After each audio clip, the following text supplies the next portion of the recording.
Ok, possiamo procedere. Thank you. Good evening to everyone, and thank you for being here. It's my great pleasure to open the first session of our seminars of this month of April by introducing Harold John Cook, one of the most distinguished scholars in the history of medicine. Harold Cook is a John Nichol Professor of History at Brown University. Professor Cook comes from the American Midwest, although is now a British as well as an American citizen, having devoted almost 10 years to his work as Professor of the History of Medicine and Director of the Wellcome Trust Centre for the History of Medicine at the University College of London from 2000 to 2009. He previously taught at the University of Wisconsin-Madison and Harvard University, and he was the Queen Wilhelmina Visiting Professor of History at Columbia University in New York during the 2007-2008 academic year. He has served the communities of the history of medicine and science, as well as history in general, through various professional society committees and editorial work. He studies global history, science and capitalism, and the history of medicine, especially in the early modern period, with the aim of exploring how some forms of knowledge making are transcultural. His research has been mostly on 17th century, in the recent year focusing on the relationships between commerce, medicine and science in the Dutch global age. He has held several fellowships and he has been the recipient of a number of honors and awards, including 2 book prizes, the Welch Medal of the American Association for the History of Medicine in 1997, and the Pfizer Prize of the History of Science Society in 2009. He is co-editor of the journal Medical History, serves on a number of advisory boards and professional bodies, and he has been elected to an honorary fellowship of the Royal College of Physicians. He has a beautiful book on Descartes. This is the reason he is here with us tonight. The Young Descartes, Nobility, Rumor and War, recently appeared with the University of Chicago Press, and also a very relevant entry, Medicine, for the Cambridge Lexicon of Descartes. Among these other publications, a collection on translation at work, Chinese medicine in the first global age for Brill. So let me thank him so much for being here with us. And thank you to everyone to be here. Dear Hall, I leave you the word. Thank you so much. It's a great honor to be here. It's a very kind introduction. Let me say that before going further, I recently read the obituary of the theologian Hans Küng, and who made such a difference by his writings. When I was in my youth, although I was not raised Catholic, I became aware of many of his views and found them very intriguing. And so while I don't want to make any direct comparisons between him and Descartes, I think that they had some similar effects because their views reached a broad audience well beyond the philosophers and theologians. And they were speaking, I think, to a hunger in all of us humans for something called wisdom, engaged with huge questions about our personal identities and our interconnections to the rest of the universe that we all ponder from time to time. So whether the project should be called philosophy or theology or religion or science is a difficult question. But the intellectual ambition was to offer an authentic account of existence, which is why I want to consider today the attempt that Descartes was making, in my view, to join together the tangible and intangible aspects of our lives. The classic problem associated with Descartes is the so-called mind-body problem. But of course, the problem is not distinguishing minds and bodies, but giving a coherent view of how together they compose a whole person, which is the project he proposed to resolve. I'm one of the many readers of Descartes who have come to think that his strategy of connecting minds and bodies depends upon his interpretation of the passions, which in his day were considered to be the powers that move us and all things around us. They are motions. So when we speak of the passions, we are on a ground that is contested not only by philosophy, psychology, and physiology, but by religion and, of course, literature. The passions lead to the universal and the personal. Through his analysis of the passions, Descartes was providing a naturalistic foundation for moral philosophy, although he didn't explicitly write on moral philosophy, of course. So what can I say about all these problems in just a few minutes? I'll come to the other slides in just a moment. So this is mostly a non-pictorial type of talk. But let me begin to tackle the presence of Descartes' writings on a personal note. As you will know, I have not been educated by scholars of Descartes or Cartesianism, coming to the subject later in life. I'm simply a historian of the early modern era with a particular interest in Western Europe and its global connections, especially as read through the Dutch and English experience. But I'm here today because I now consider Descartes to represent something very important in European intellectual culture of his moment, which has caused me to turn to a deeper study of his life and works than I ever intended. And in the process, I've learned a great deal from the really excellent studies produced by many of you in this same Zoom space today, and yet from many others as well. And when I turned to the study of medicine in the Dutch Republic, I found that I had to tackle Cartesianism.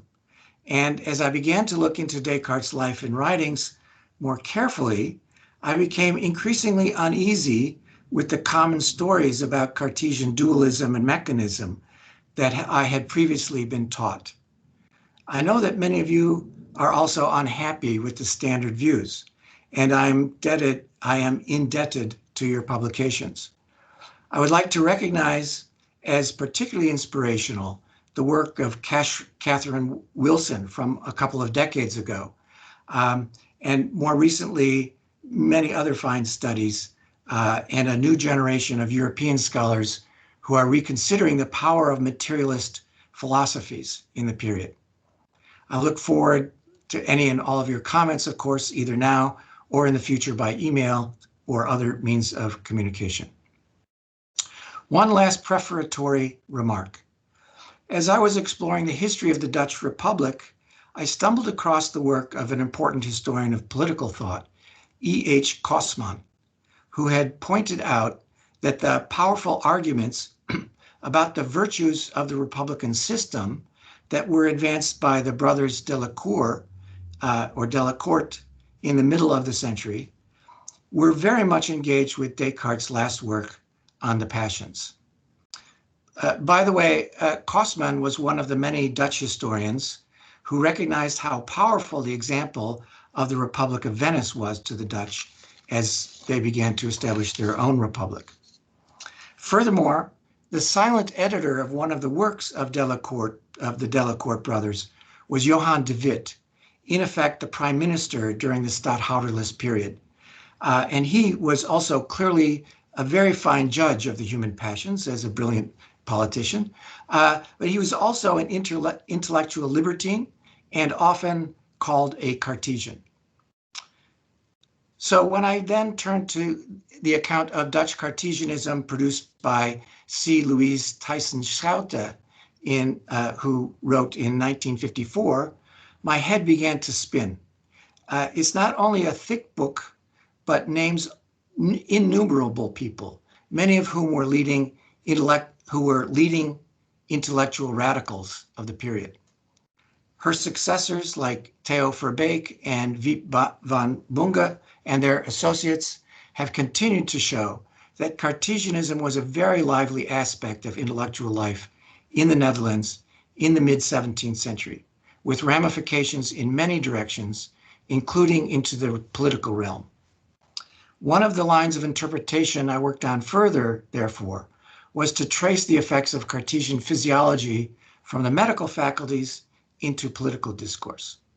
I think this line, in turn, deeply affected the development of political economy, even in Britain, through the works of, for example, a Dutch physician in London, Bernard Mandeville, whose most famous work was on the fable of the bees.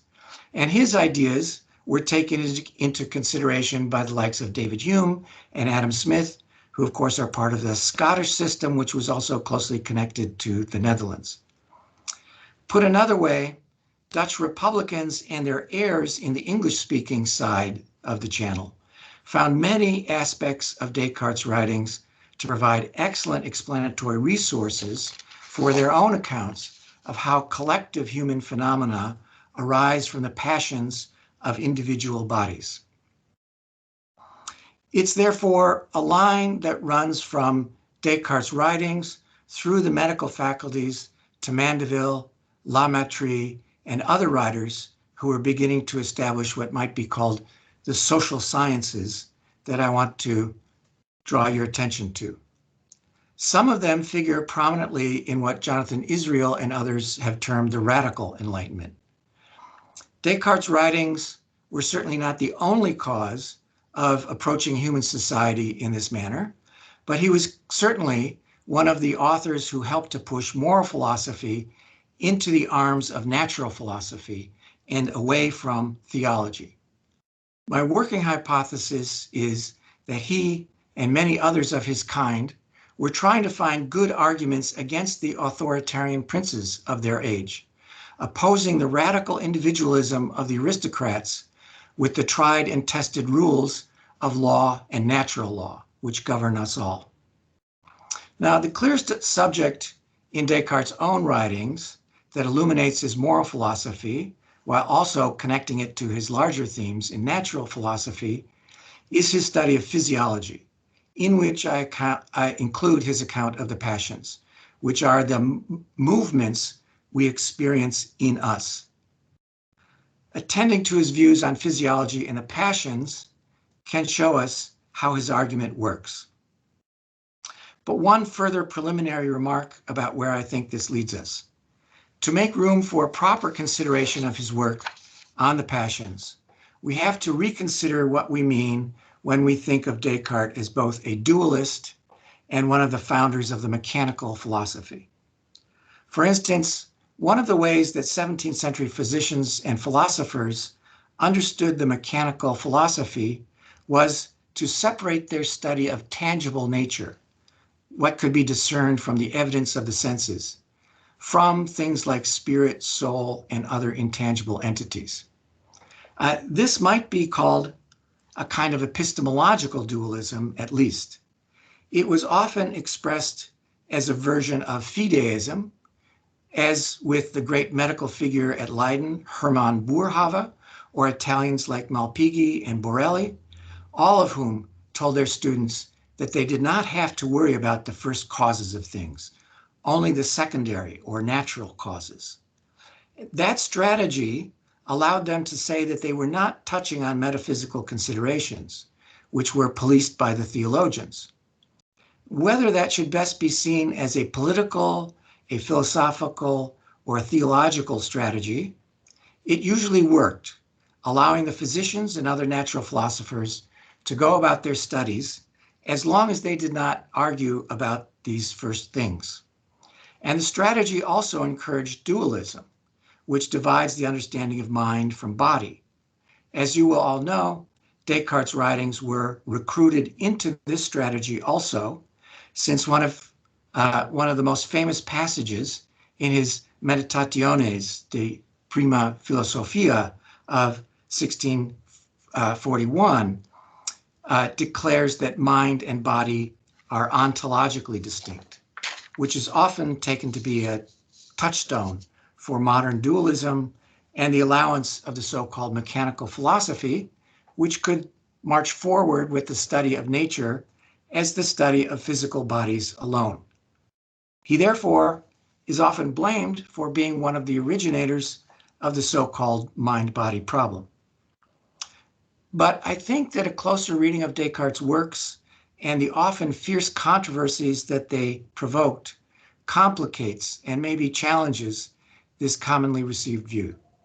For instance, as Eric Jan Bos and Ted Smaltz have insisted, Descartes' final angry separation from his former so-called disciple, Henri Regius, came about over a methodological disagreement in which Regius adopted a fideistic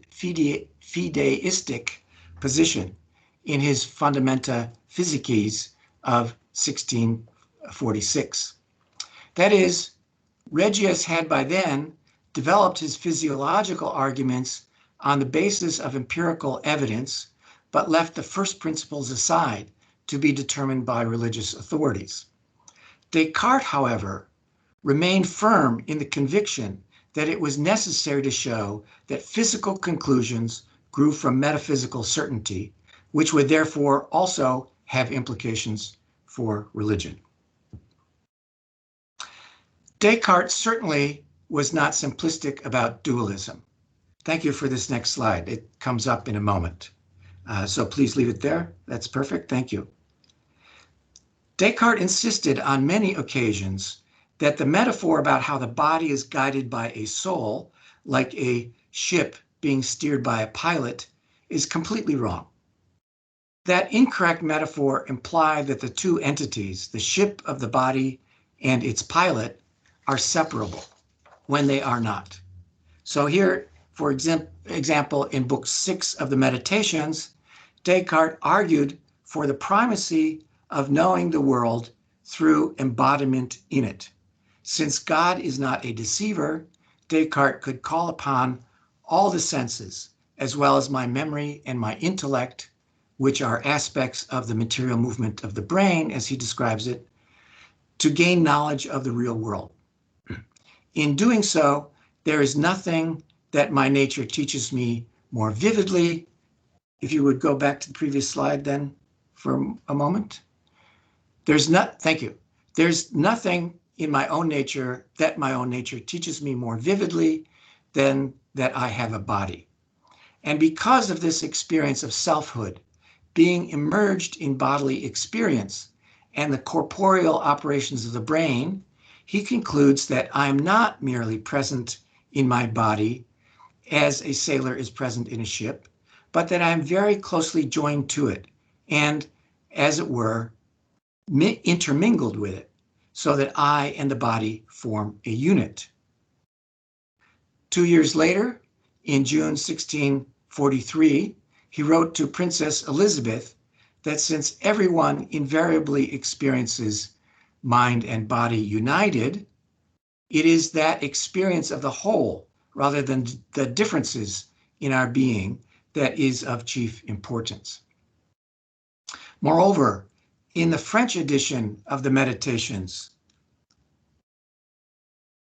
Descartes specified that by l'homme, he meant both mind and soul. This can be translated in those different ways into English, and so quite often we have translations like the passions of the soul when he's using this word l'âme. And by that he means both mind and soul. So while mind operates according to the movements of the corporeal brain, the same word can be used for the incorporeal aspects of the rational soul. L'âme is a unitary term in the way that he says he uses it. So he continues this line of thought in his last work, La Passion de l'Homme, usually translated, as I mentioned, as Passions of the Soul. It continues to argue the theme of body and mind as one. He persisted in saying that yes, thank you. The soul, or l'âme, is united to all parts of the body conjointly. But he also specifies that almost all activities of mind are due to movements of the spirits, and the spirits are, of course, composed of the smallest and quickest corpuscular bodies. Our movements might be provoked by sensations from the world beyond our bodies, or they might be provoked by movements inside our bodies, for which he invented the word emotions. In other words, almost all aspects of mind, lam, including memory and imagination, are due to the movements of the bodily spirits.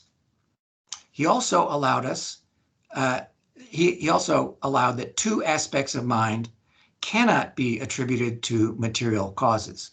One is what might be called intuition, which enables our mind to grasp our self-aware unity as a single person, as in je pense, donc je suis, as well as to grasp meanings more generally, whether mathematical concepts or ordinary speech. I'm calling that intuition for the moment. The second is the kind of freedom of action that allows us to respond to situations not by what we would now call automatic responses, but by choosing another course.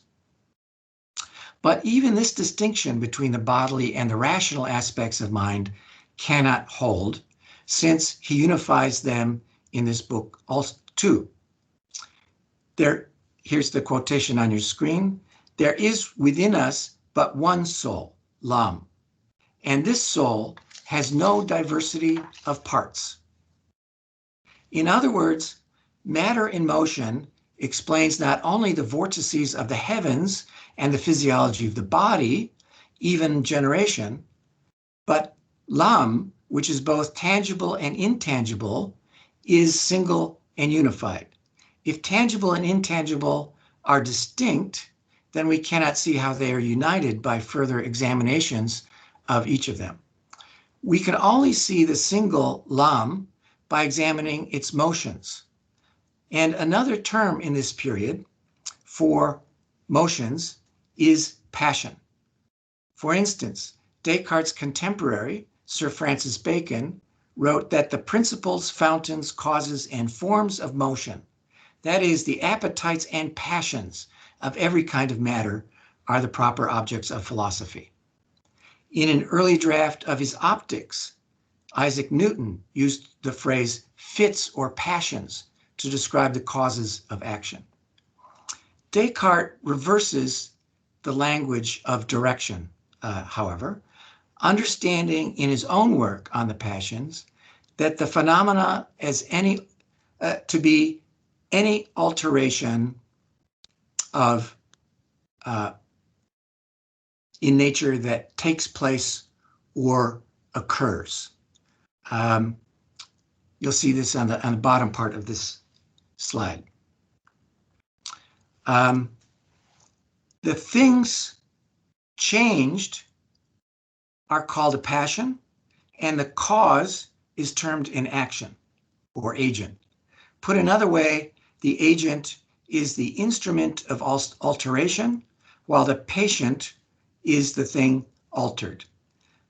But these are just names for the two sides of any motion or change in substance, since because the universe is in constant whirling motion, the terms simply refer to the first moment or state and a second moment or state in a world always moving on. So passions, as you can see the way I put it at the bottom, immediately become agents in turn. So this is a continually whirling universe, everything in motion, everything changes, and depending upon how you focus your analysis, certain things can be agents and others passions, but the passions are also agents. So we see how important these motions were to Descartes' thinking if we turn to his work on physiology, De Homini of 1662. The French translation is the one usually used, the Traité de l'Homme of 1664, 2 years later, usually known in English as the Treatise on Man. I think we can probably go to the next slide here. It is usually accepted that it had been drafted to be included among the parts of the large work on Le Monde, or the world, which was suppressed after the verdict on Galileo in 1633, but we know that it was also circulating in manuscript to a few trusted friends in 1641. The latter text, this treatise circulated to a friend, at least 2 copies were made of it. That manuscript is the basis for the publication in 1662. Maybe there's another version that is the basis for Claircelier's version of 1664, but he didn't publish that until seeing De Homine, and I think that's because, according to Descartes, it was in a very confused state, and with De Homine coming from an organized manuscript, he could put it in the right order for L'Homme. But that's just a hypothesis. So this treatise on physiology, whatever we call it, De Homine, I'll call it, is the basis for the manuscript is the basis for these publications in the 1660s, and it introduces new attention to the famous pineal gland, which seems to have come to the attention of Descartes in the later 1630s. And if that's so, then it means that whatever was remaining from the text from 1633 is not the same text as the one in 1641. So he had obviously been continuing to update it or work on it or otherwise revise. De Homine famously offers a materialistic, or as people usually put it, mechanistic account of the human body. Although the reason I don't like the word mechanism here is I think it's better described as an account of a fluid dynamics of corpuscularian movements that originate from the fire without light, which is located in the heart. While Descartes argues that heat is the source of movement and also the activity that separates the tangible spirits from the blood, the most prominent anatomical feature of the work is, of course, the pineal gland, whose motions affect almost every aspect of thought, from memory to imagination. So Descartes gives 3 causes for the action of this gland. One is its structure, shape, and location in the brain, which affect the movements of the corporeal spirits from the gland to the rest of the body. The second is the impressions made on it by the spirits, impressions which originate from the world via the senses and are conveyed to the gland by the nerves, only to set off immediate responses back to the body in turn. And the third cause is simply L'Homme. L'Homme, therefore, also affects the movements that enable human life and thought, but having indicated that we are now considering motions, Descartes does not further specify how L'Homme can affect the motions of the spirits. And so here the treatise comes to an abrupt end. But just at the time that the manuscript was being circulated to friends in The Hague in 1641, I think we can go to the next slide now. This is just to keep us on the same page in terms of the order of things. In 1641, the manuscript on physiology is being circulated to at least one friend. It's a moment when the controversy in Utrecht was boiling over. And Descartes himself was threatened with arrest and the confiscation of his papers. When, in that moment, he approached the Princess Elizabeth for a private meeting, he may therefore have been seeking her patronage. He gets his friend at the court of Orange, Paulo or Paulotti, to approach Elizabeth on his behalf. She at first avoided a personal meeting, but allowed him to write to her as long as he kept that correspondence very private.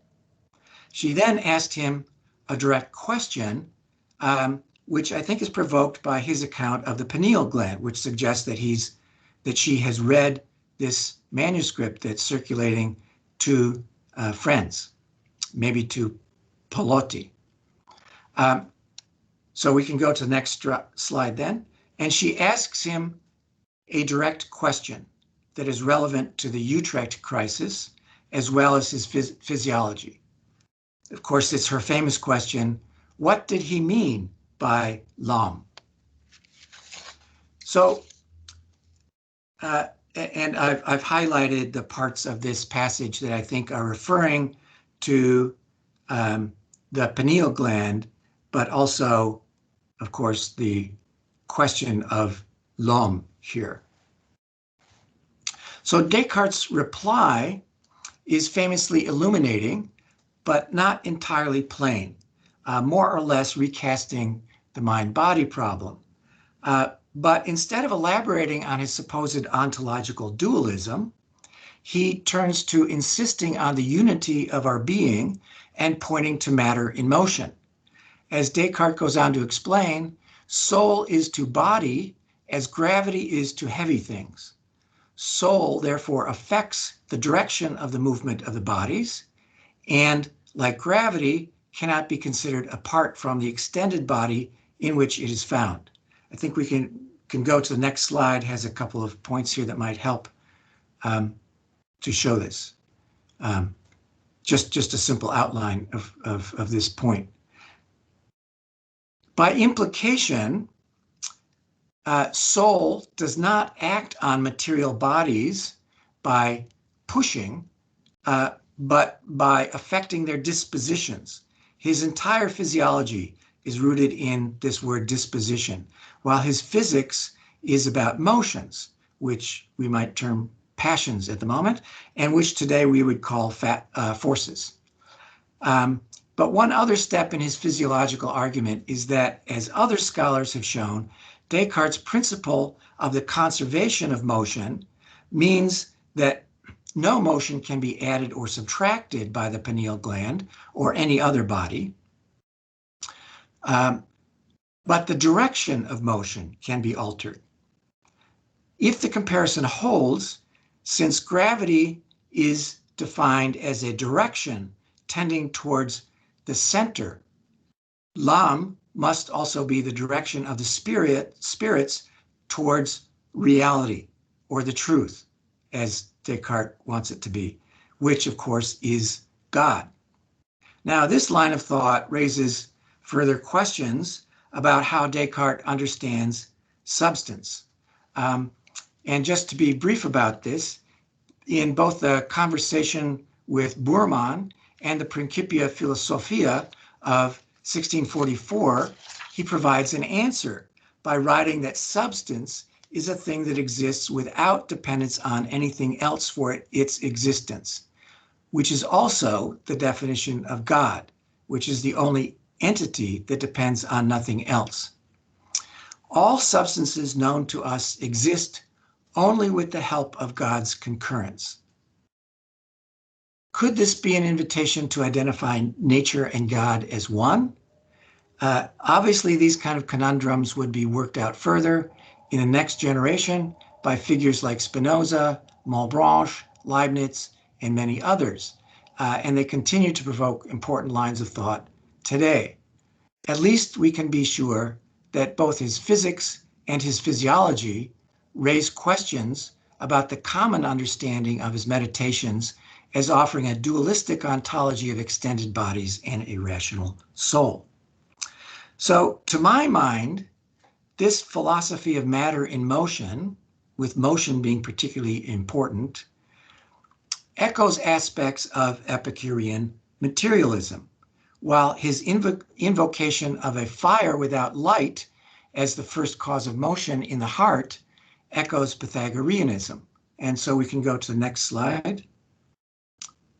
In fact, he was explicitly attacked for being a secret purveyor of those ancient schools of thought by Martin Schock in his Admiranda Methodus of 16 43, which was written on behalf of the chief Calvinist theologian and opponent of Descartes, Gisbertus Fuchsius. Another of Descartes' critics, the Louvain theologian Liber Frodmont, also considered him, that is Descartes, to be not only another Democritus, but another Pythagoras. Descartes was, of course, a personally committed anti-Aristotelian, and he was probably well informed about the earlier philosophies that Aristotle was attacking. But historians and philosophers usually put Descartes in the camp of the moderns rather than the ancients, seeing him as entirely uninterested in philology and antiquarianism. He clearly does not openly cite any of his sources, whether contemporary or ancient. You might say that in his major works, he writes philosophy in the style of an essay, without the argumentative asides or notes that would identify his sources or targets. As I've argued elsewhere, however, if one makes a list of the themes tackled in Lucretius, and if I can have the next slide, if you have those listed from Lucretius, from his De Rerum Naturae, and if you compare that list of topics to those found in Descartes' Physics and Physiology, there are very many similarities. Is it possible to have the next slide? Thank you. So this is just some of the most important propositions from Lucretius, the main propositions in book 1 and in book 3, the propositions relating to mind. And you see they're not obviously identical, but you can see the kind of problems that Descartes is thinking about being very similar. Now, obviously, there's no clear answer to this further interpretive problem about Descartes' sources, but let's consider some possibilities that might have helped to shape his work. First, let us not forget that in the later 16th and early 17th century, when he was at school, the Jesuits were very interested in the Prisca Philosophia, an interest of theirs which continued into his own lifetime, as the efforts of Athanasius Kircher make very plain. The beginnings of the Society of Jesus had taken shape in the humanist atmosphere of Paris, when excitement about recovering an understanding of pre-scholastic Christianity was very thick. In 1534, Ignatius Loyola and 5 other students gathered at one of the earliest fonts of Christianity in France, the Church of Saint-Denis, to compose their group.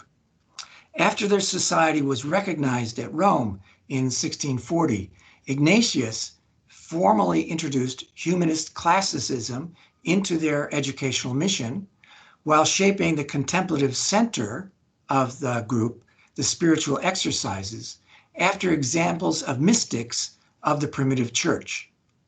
In fact, some Catholic critics worried that their spiritualism was becoming unorthodox, accusing Loyola and his confreres of following the example of the Spanish Illuminati, who were violently suppressed by the Inquisition for their heresies. In other words, the pre-Tridentine humanist search for the common first wisdom of humanity was certainly of interest to the Jesuits, and it became part of the fabric of their group. Their missionary efforts overseas, which began almost immediately after its founding, would also be shaped by those interests, since their policy of accommodation, built on the marks of natural revelation found among the people among whom they lived and whom they were trying to convert. Second, as I've argued elsewhere, so the next slide just has some faces on it. At the time Descartes was said to have given up his studies and taken up residence in Paris, among the other young gentlemen near the royal court, libertinism was rampant in France, and it had a powerful Epicurean streak. After the pious Louis XIII seized the throne in a bloody coup, municipal authorities of Toulouse seized the chief exponent of Epicureanism, Lucilio Vanini, and brutally executed him for blasphemy and related crimes. The next slide has a picture of Vanini, if you like, on the left.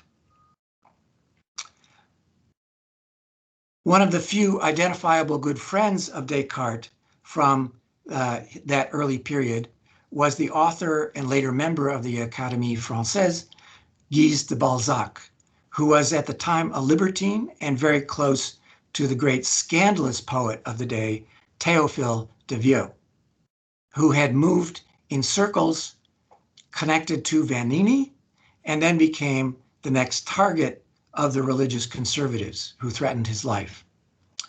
The only line of modern poetry quoted in Descartes' correspondence is from Théophile. The line of philosophical materialism that Vanini brought to France had medical connections as well.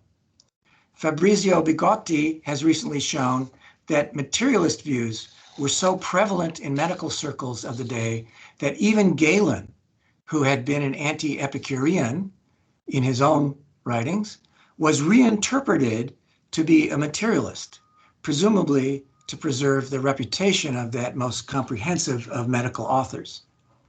Moreover, at Padua, Centro, the next slide, please.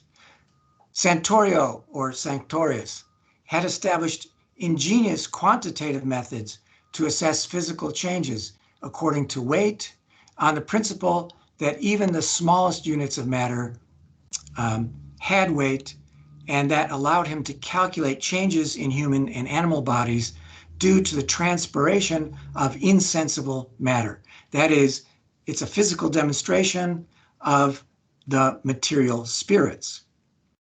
It is likely that Santorio's colleague, Galileo, derived his view of heat as a bodily sensation rather than a real quality from Santorio's work. Another dangerously heterodox Paduan and friend of Galileo was Cremonini. He was praised by Descartes' friend Balzac.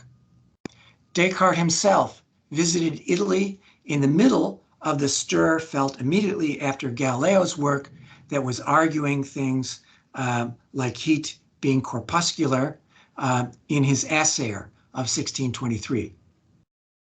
Moreover, the medical faculty in Leiden was built on Paduan-educated professors as well, and Descartes' later Dutch associate in Utrecht, Regius, had also been one of Santorio's pupils, and they shared many of Santorio's opinions.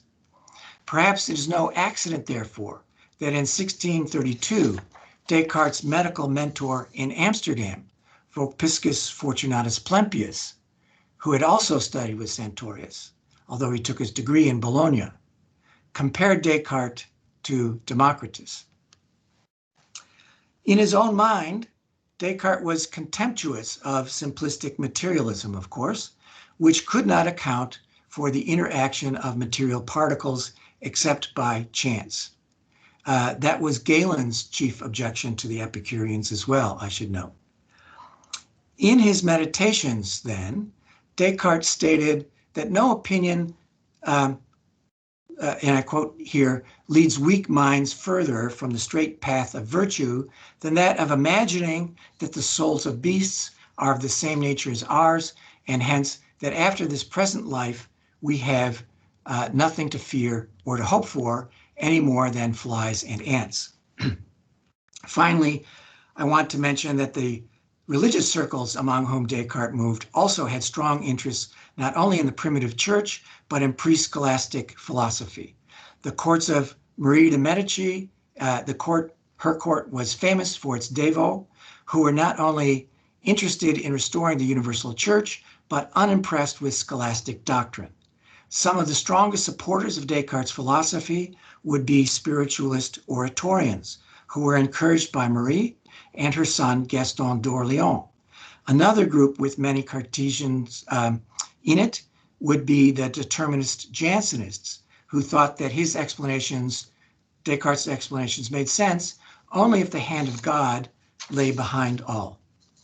Descartes' metaphysical views are therefore said to derive from, or at least to be in keeping with, the Augustinian theology of his friend and Oratorian priest, Guillaume Guiboeuf.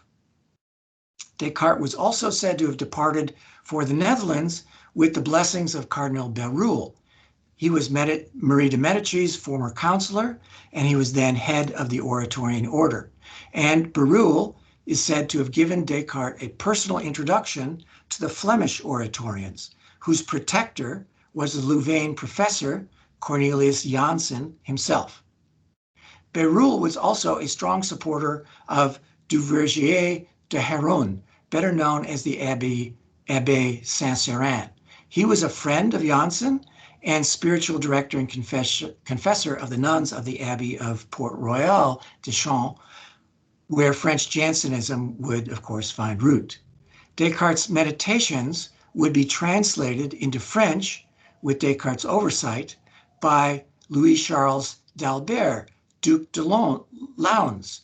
He was the son of Marie de Rohan, Duchess de Chevreuse, both of whom would be ardent patrons of the Jansenists, even buying a villa nearby so that they could attend Port Royal very frequently. The Jansenists became known for their views aligned with predestination, and Descartes argued that if the mind could know true causes, it would find one's will acting in accordance with God's natural laws and so not struggle against them. The Jansenists, of course, based their theology on interpretations of Augustine, and some, like the famous Arnaud, would even compare Descartes to Augustine himself. Upon his death in Stockholm, Descartes' friend, Ambassador Chanu, conveyed to Queen Christina the funeral plans for the body of un prédestiné, twice using the word. Perhaps Descartes' meditations was even in conversation with Janssen's Augustinus, completed in 1638 and published in 1640, just 1 year before the Meditations. Maybe Descartes' Passions was in conversation with the work on the Passions that was published in 1641 by the Oratorian Jean-François Seynot.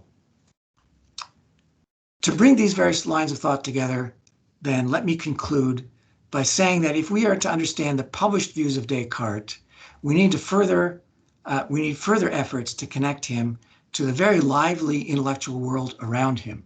He was not a professor, nor a professional philosopher, but a younger son of the noblesse de la robe, with the hope of joining, I think, the noblesse de paix. After returning from the wars in Germany, he ran mainly in courtly, literary, religious, and for a while, medical circles. He was also very discreet, of course, so we know very little about what we would call his personal life, but it was certainly not that of an academic. But even if we limit ourselves to reading the philosophical works he produced, we can see that he was not a simple dualist or mechanist. I think that he was not pulling bodies and minds apart, but trying to push them together so as to comprehend the gamut of entangled experience found in real life. Explaining real life was the project. The passions move us, mind and body together. It is even possible to imagine that, like many others in the period, he was attempting to reconfigure moral philosophy on the basis of a demonstrable materialist philosophy, but one that was directed not by chance, but by a kind of gravitational pull toward the object of our desire, if only we could see it, the source of all matter and motion, and the truth, the Creator God, the One. Finally, Descartes' sense of how the universe, which includes us humans, is governed by the Creator's laws of nature, made it suitable for thinking of collective political economies in empirical, naturalistic, and mathematical terms, rather than according to the dictates of imagined doctrine. He did not write in a vacuum, but his readers understood that he was attempting to make the real world comprehensible for merely human minds, and they appreciated the effort. Thank you.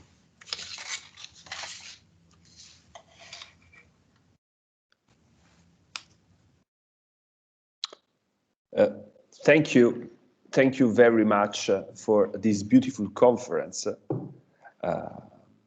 which dealt with many aspects of Descartes' thought and shows how complex his medical thought, because it's related to other science and domains. So now I leave the word to Mattia to open the debate.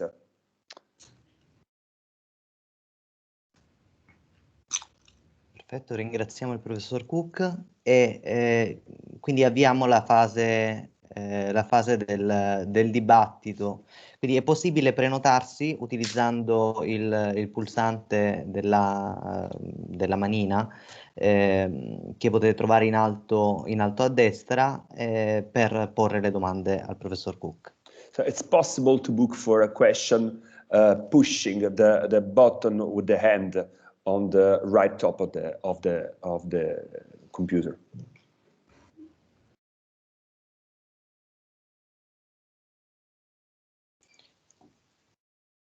Professor Garber. Ok, allora. Welcome, Dan, to be here.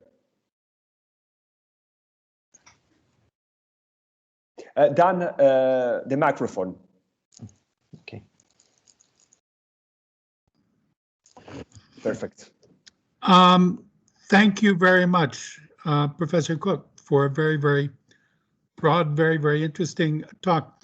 I think I agree with you completely that for Descartes, the problem was not mind-body distinction, but rather unity. But in fact, I think for him, it wasn't a problem. The way in which I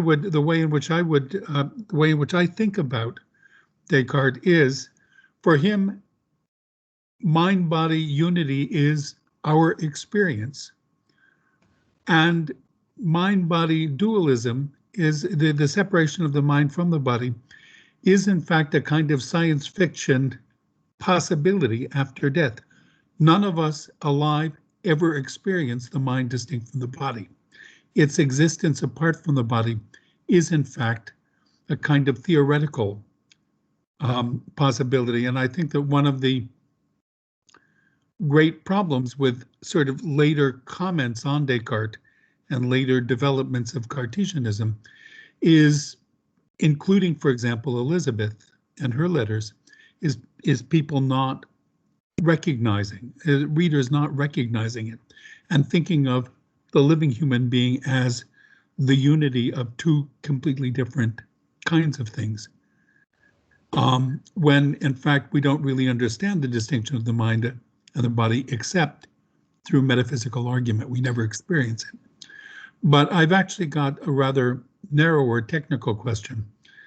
You said at one point that motion and passion are the same for Descartes. I guess I didn't really follow exactly what it is that you meant and why and the significance. You mentioned Bacon in that connection. Bacon is certainly his conception of motion is the appetites of matter. He rejects the idea of local motion as being central at all to physics. His physics is motions understood as appetites, the tendency for bodies to expand or for spirits to seek one another and so on and so forth. Descartes, on the other hand, did say over and over again that motion for him is local motion. I'm wondering if you could say what you think the significance of the identification of motion and passion is. Thank you so much. And just about your first general comment, I find that very, very helpful. But it also has me, the problem has me wondering about how the modern physicists work this out. I'm no modern physicist, I don't understand what they're doing, but this sense that, you know, body is some sort of mathematical shape and not substance in the way that we think of it when we bump into the wall. So I think that there's something like that going on, perhaps, in some of these ways of thinking about minds and bodies together as being made up somehow of this bodies also being a kind of incorporeal frame of some kind that moves through the universe. But I don't pretend to understand this. I just propose that as something I have to think more about. On the passions and motions, I'm sure that you're right, and so I'm making too much of this association between passion and motion. But for Descartes, certainly in his book on the passions, he's describing the passions as the way that humans act in the world. And so I think that what he's saying by associating passion with motion is he's adding not just simply motion of, let's call it place, movement in place, but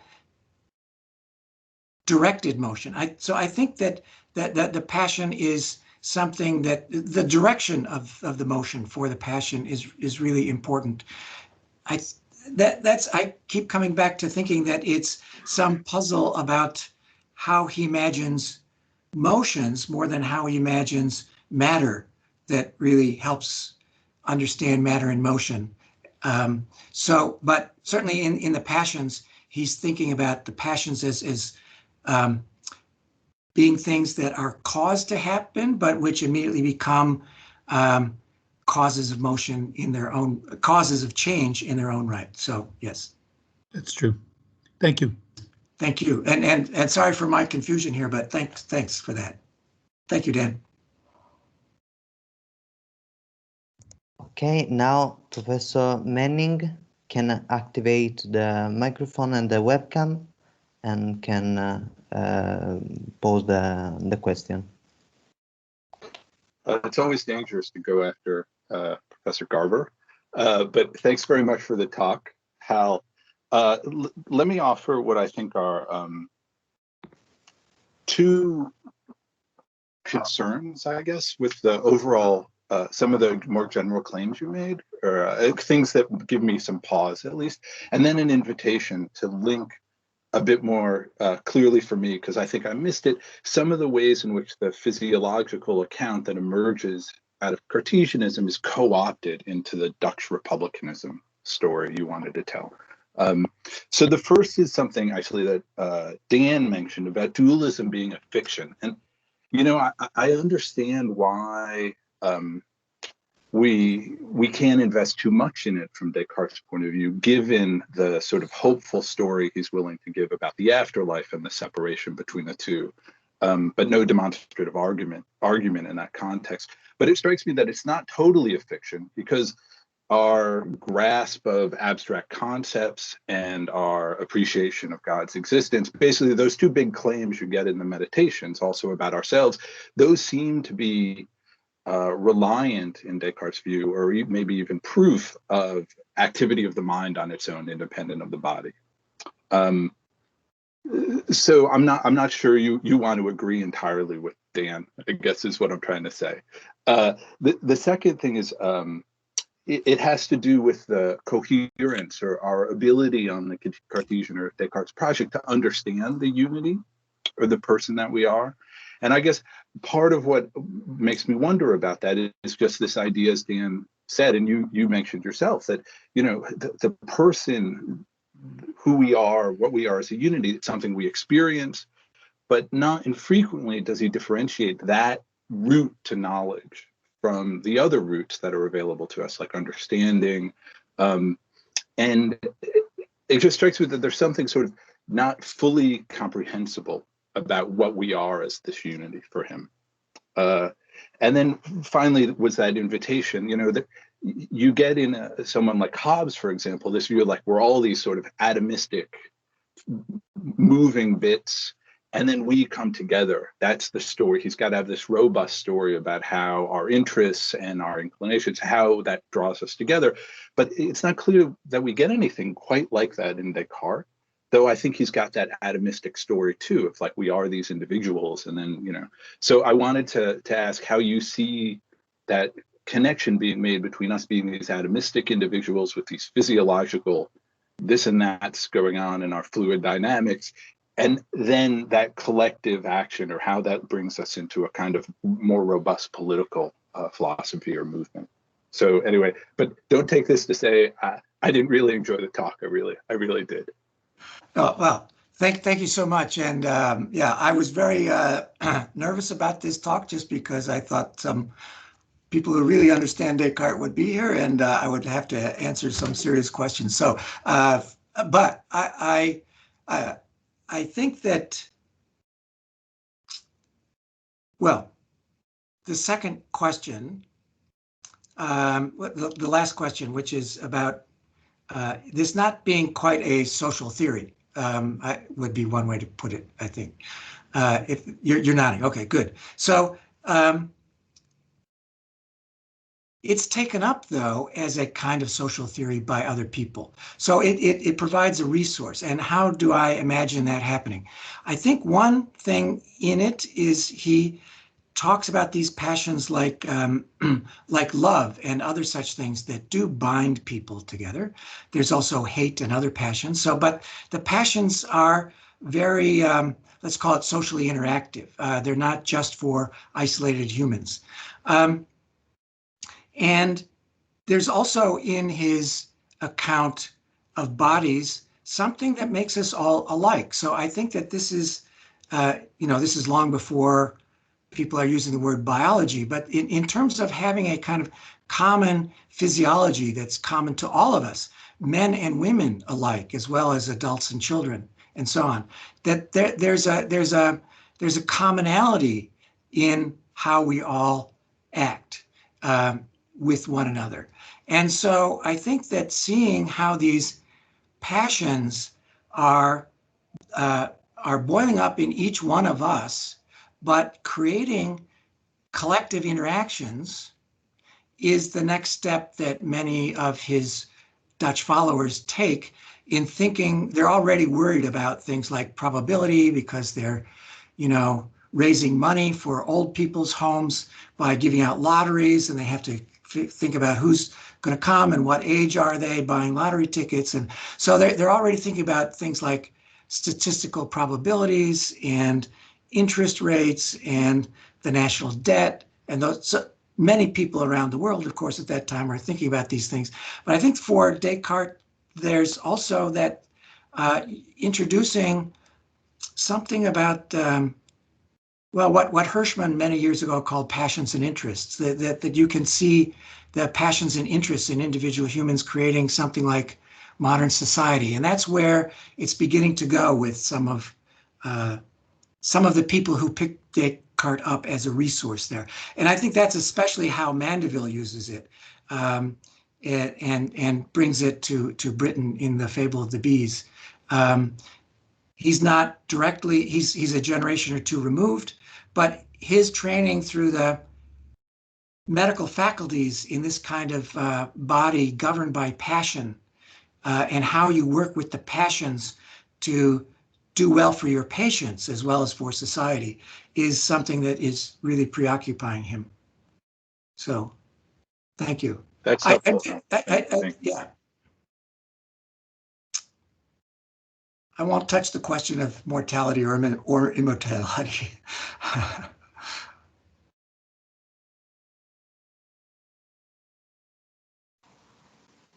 Ok, allora la parola al professor Baldassarri, che può attivare il microfono e la webcam per porre la sua domanda.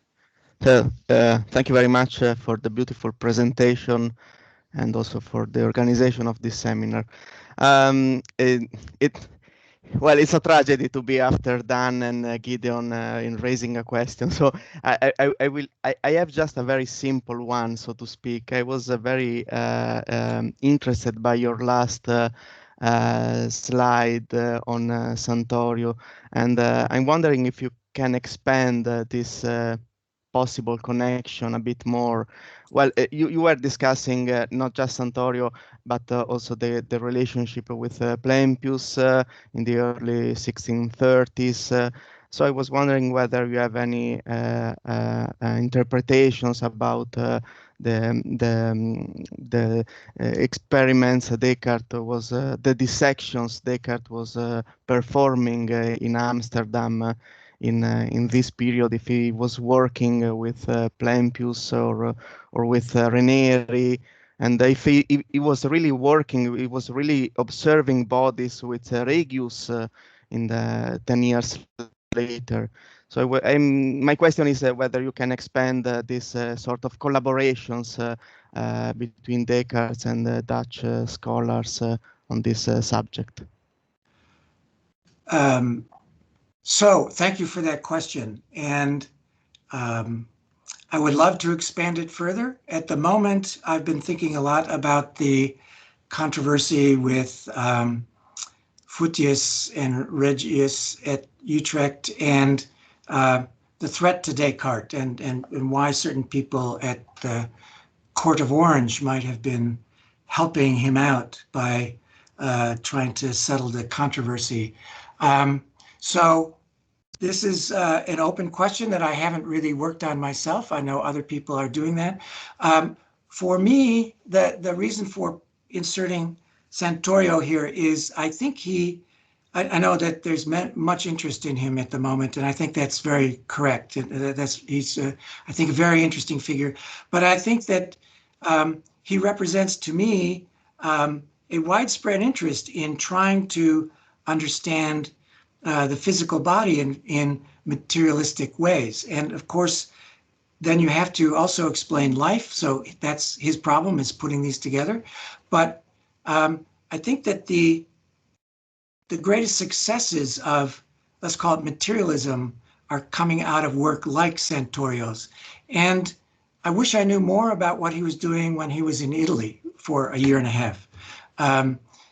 He does visit Venice. He later spends time in Rome. There's a period in between. It's just after the essay had been published, which caused a great stir. Centro is still there. Some of his friends are mentioning Cremonini. So I think that from his youth, but also when he's in Italy, there's a moment for him to really think seriously about what's going on in the medical faculties. It's before most people think that he took an interest in medicine. One suggestion by Baillet is one document that Baillet thinks comes from the first years in Germany, is on the minds of animals. So he may have been thinking about some of these things much earlier, but when he comes back from Italy in Paris, he's very interested in, let's call it the new science.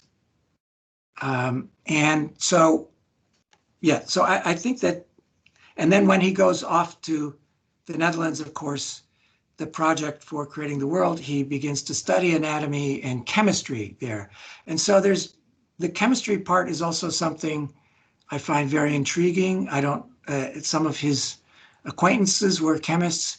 It doesn't come out in his own work very well, very clearly, but I keep wondering about May's book on Descartes in Germany. He's connecting him to all these alchemical circles there. So I wonder, so I don't have a good answer for you, except to say that I take the Centro bit as something that would connect certainly many people around Descartes, including Regius, including Plempius, to that kind of medical materialism. And so that's the best I can do at the moment. So I hope to hear much more about those things from people like yourself and others. So really, thank you.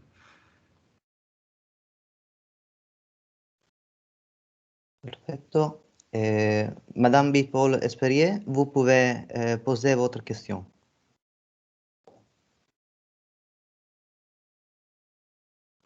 Thank you, Professor Cook, for your stimulating talk. As usual, I should say. As you know, we don't agree with the importance of Bérulle, but that's not my question today. I just would like to thank you about the importance of motion in the passions, because there is one point that's very, very important in Descartes' treatise, is that he's the first one in Europe to mention the importance of blood circulation dealing with the passions and the importance also of the movement of the heart. Descartes agrees with Harvey about blood circulation, but he disagrees with Harvey about the cause of the motion of the heart. But anyway, his treatise about the passions of the soul is absolutely new, comparing to all the discourses written by physicians about the passions. So that's very, very important. And you are absolutely right when stressing the importance of the movements. So I thank you very much for that. And I just would like to mention that there were many copies of L'Homme circulating in the Low Countries. Thank you again, Hall. Thank you again, and it was nice to see you again. Thank you so much, and very nice to see you again, too. I appreciate that comment about motion of the blood, and I wonder, to ask you a question in return, what you make of this source of these motions, which for Descartes, of course, as you know very well, is the heat in the heart. And so I begin to think of Pythagoreanism. Is there another good source for this, or what would you say? Well, Descartes claimed he experimented this on the heart of fishes, and we can see that in the Excerpta Anatomica. And you know, and it's a fact. And in fact, the heat in the heart has a long story. And the heat is in the heart is also linked with the acceleration of the movement of the heart beating when there are fevers. And as you know, the theories of fevers are so important from the Greek legacy to the Renaissance medicine. So that's a very, very important theme in the history of medicine. But Descartes, sometimes it's claimed that Descartes took that from Aristotle. It's not completely right, because Descartes experimented it. And in fact, in the 17th century, considering that there were no tools, no appropriate tools to really point at these problems, so this was not completely false. Yes, thank you. And just to say, yes, that fevers were certainly associated with a rapid pulse, and that was one of the diagnostic signs. Yes. Yes, and with the very, very rapid, not only the pulse, but also the heart. Yes, yeah. From Paris, you can see that. It's just very important. Yeah, thank you so much.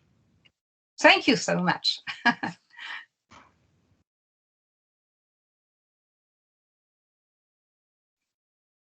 Ora il professor Agostini, credo che voglia porre una domanda. Grazie Mattia. Thank you, Professor Cook, for this beautiful conference, very stimulating. I just wanted to make a very, very short point related to the question moved by Dan Garber. In fact, when Descartes claims that passion and action are the same thing, this can be read also at the light of Aquinas and I would say more generally Thomistic explanation of action, which is very different from the Scotist explanation of action in this case. I would say that here Descartes is really Thomist. There is a famous letter to Regius in which it says, "Semper existimavi unam et eandem rem esse, que cum refertur a terminum a quo vocatur actio, cum vero a terminum ad quem passio." This is the theory of Aquinas. The ipsa res, the same thing, is the movement. So I think that what Descartes wants to say is that the movement is action if we consider the terminus a quo, and passion if we consider the terminus in quem. Yeah, thank you. And I'm sure that he understood Thomistic philosophy very well. And so, yeah, thank you for that. It's a very good source for thinking about that. Do you think it's really, so the question is that Thomism, would that be, do you think, common to other, as you say, it's different than Scotism, but so the way that Descartes' contemporaries who were Augustinian, would they see Augustine having similar views about causation, or is this really one place where you can see his debt to the scholastics very clearly? It's very difficult to say about Augustine because these are more scholastic discussions. What is sure, that it's very important that for him, action and passion are not relation, because this was the point made by Scotus. And Morin, in one letter to Descartes, says to Descartes, but what can you say if the school says that action is a relation? Which is not true for Descartes. Action is not a relation, is a movement, is another ontological status. And this is, I think, is very important for his theory of light, that cannot be reduced to relation, as Morin argued. Yeah, thank you.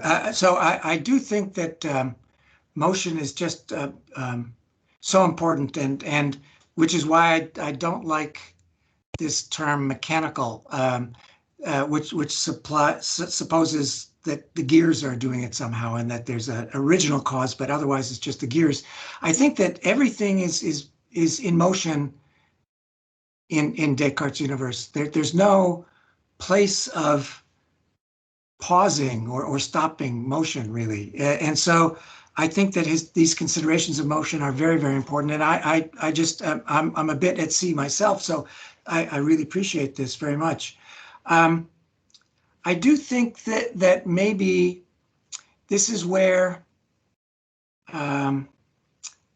there's a kind of, speculation on my part, but as I think about this problem, especially his being called predestiné, and other people thinking that he's pulling out the laws of nature as very important, I just wonder whether everything in motion and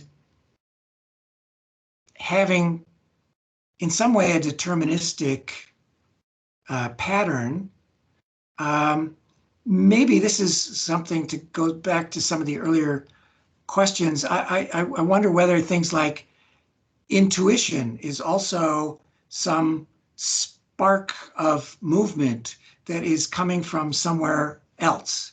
And so I wonder whether there's a sense of the whole universe in what Descartes is trying to lay out that does, again, make it a kind of social theory that people are inside this universe also in motion. And to understand these motions is to understand nature, that this is not really a theological problem that he's grappling with, but a natural philosophical one directed by the Supreme Being. I keep coming back to these explanations that I know other people in his time accused him of being an enthusiast and all that, but I think maybe there's something a bit, I don't know what to call it, spiritualist or in his thinking that makes all these motions interactive in such a way that they're being guided by the divinity somehow. So I wonder but that's not scholasticism exactly either. So I wonder where, so he's assembling his views, of course, from various places, but I wonder if there's another, which is why I keep coming back to Augustine at the moment. Yes. But thank you. Thank you. Thank you. Thank you. Thank you. Allora, credo che non ci siano altre domande, quindi cederei nuovamente la parola al professor Agostini per la conclusione, immagino, a meno che non mi segnaliate nuove domande, ma credo di no. Ok, grazie Mattia, grazie anche stasera di questa perfetta organizzazione. Let me thank once again Professor Cook, who honored us with this conference tonight. It was just beautiful. And thank you also to all the colleagues, the students, and the friends who attended the conference. And the last thing that I have to say, that next Tuesday we will have Claire Crignon, which is here tonight too, and we will move to Thomas Willis. So see you soon on this channel. Thank you for the invitation. Thank you, Harold. Have a good night. Bye bye. Enjoy your dinners. Thank you, you too. You too.